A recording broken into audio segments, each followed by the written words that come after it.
Case 1, Simpkins and Wright versus Wright, the car repair dispute. Background. Parties. Plaintiff, Ms. Wright, ex-girlfriend, and her father, Mr. Simpkins, defendant, Mr. Wright, ex-boyfriend. Relationship. The couple dated for 2.5 years, lived together, and even shared a joint bank account. The car. They purchased a car together in 2013 with a $1,000 down payment, paid by the defendant. Title was in both names. Repairs. The car broke down twice. Repairs totaled $5,041, all paid by Mr. Simpkins, the plaintiff's father. The expectation was that the couple would reimburse him. The dispute. After repairs, the relationship ended. The defendant took the car when they broke up, leaving the plaintiff's family with the debt. Later, the plaintiff repossessed the car, which eventually stopped running and sat unused. The central fight. Who owed repayment for the father's $5,741? Plaintiff's side, Ms. Wright and her father. The father paid up front with the understanding the couple would reimburse him. Both partners benefited from the repaired car. Defendant only paid a small portion, $400 in reality, not $1,600 as he claimed. It was unfair for him to walk away with the car while her father carried the debt. Defendant's side, Mr. Wright, admitted the father paid but argued.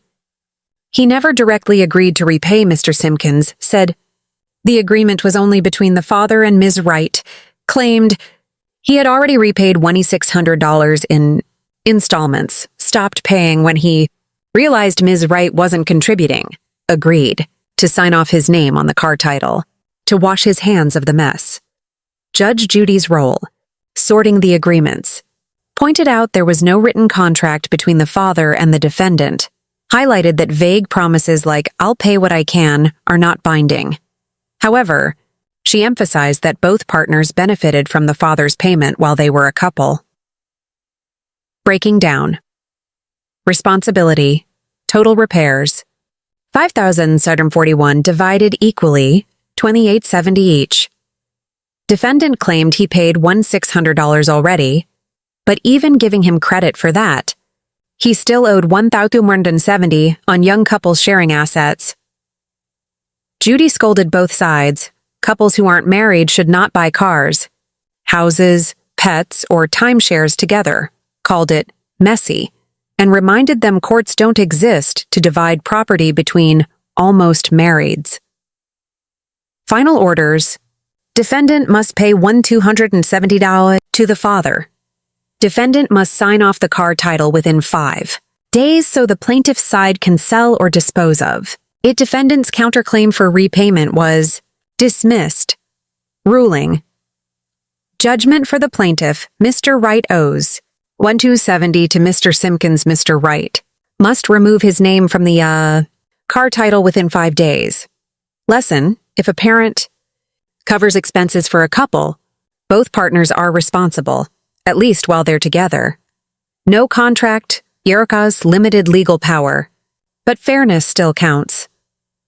Judge Judy's core message: don't tie finances to a romantic partner unless you're legally married. It only leads to messy disputes when the relationship ends. Case 2. Pesterfield versus landlord, the no plumbing apartment. Background: plaintiff, Mr. Pesterfield and his fiancée. Defendant, their landlord, a woman who rented out a small apartment space on her property. The rental.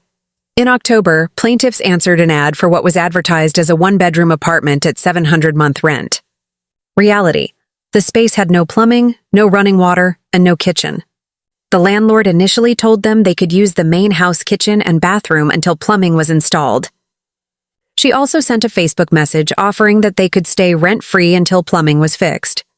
Plaintiff's side, tenants, claimed they were misled into believing plumbing would be installed within a week, paid a $500 security deposit plus some rent, $400 in October, then regular rent after. Said they often felt unwelcome using the main house, claimed the landlord harassed them, turning water on when they showered, complaining about noise. By January, they stopped paying rent since the plumbing still wasn't fixed. Finally moved out in February, breaking the lease, and sued for return of the $500 security deposit. Refund of all rent paid, arguing they never got a habitable apartment.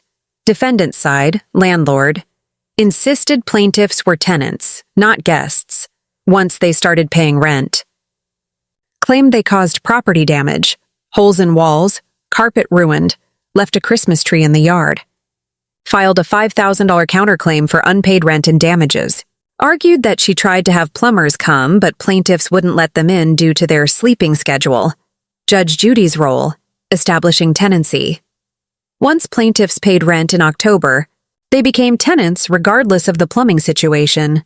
Judy acknowledged that while the unit was substandard, the plaintiffs chose to keep living there month after month. On rent refunds, Judy compared it to eating a steak at a restaurant. You can't eat it and then say you won't pay just because it wasn't good. Since plaintiffs lived there, used the facilities even if inconveniently, they could not get all their rent back. On security deposit, the only valid claim was for the $500 security deposit. Landlord showed photos of damage, but Judy dismissed them as mess, not damage. No receipts or bills were produced for repairs or trash removal. On counterclaim, Judy was clear. You can't rent a place without a bathroom or plumbing and then expect full protection from the court. Dismissed the landlord's $5,000 counterclaim as unsupported. Ruling. Plaintiffs win $500, return of security deposit. No rent refunded. Landlord's counterclaim dismissed. Lesson. Tenants. If a rental is unlivable, move out immediately instead of staying and then demanding a refund. Courts won't erase rent if you chose to stay. Landlords. Don't rent out units that lack basic necessities like plumbing. Courts expect written evidence, bills, receipts to prove damages. Judge Judy's blunt reminder. If you're unhappy, move out. You don't get to live somewhere, use it, then refuse to pay.